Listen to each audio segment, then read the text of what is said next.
everybody says that this is the one.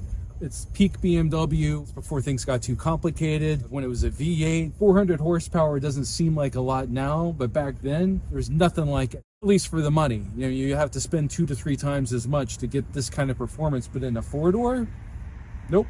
We saw the Clive Owen star, you know, BMW Films, where he's driving all over the place, and the Blur Woohoo song, or whatever it's called, and, you know, they're doing jumps, and it's wild, and they're peeling out, and yes, this car can do all those things, and you can take this car sideways if you want to, but really, it's muted. It's an Uber sedan. It's designed to go fast on the Autobahn for executives quietly, competently, without any fuss.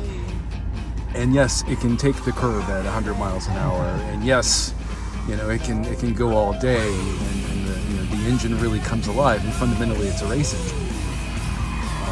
But it's not a crazy car. Like somebody commented on one of my videos a couple days ago, oh, I'm looking at either getting an E60 M5 or a Mustang GT 500. Which one do you think I should get? And I'm like, I think you should drive both of them because they could not be more different cars. You know, they're both great, but for very different reasons, and you know, it depends on what you're looking for. Now, having said that, I just got to drive this car back to back with my E60. Both of them in regular guise have 400 horsepower, weigh about 4,000 pounds, and actually they're priced about the same right now. The market values them about the same, about $35,000 to $40,000. Maybe his is worth a little bit more than mine, but still they're about the same, and that may change over time. But to drive them back to back is really interesting. And I can see why people love this car so much. The ride on it is phenomenal. It's so smooth, and the way that it tracks the road is really special. And it's special in the way that my E46 M3 is, only it is raw. This is refined. Now, I compare that to my M5 right after driving the E39. First of all, the V10 is way faster. I mean, you really feel the difference. It is a monster.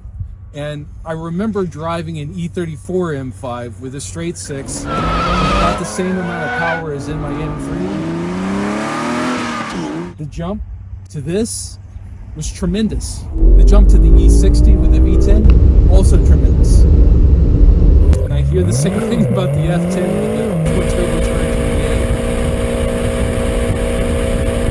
And now the F90.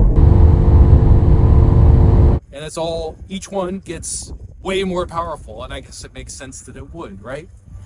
So anyway, this is a truly wonderful car. I guess all the M5s are great, and if I could own them all, I would. Man, what a sweet, sweet car this is. So I'm really glad to have had a few hours hanging out with Ilias and getting to enjoy his special car before he parts ways with it. But I'll tell you, what he's got to replace it with ain't bad either. So you can't go wrong either way. Okay.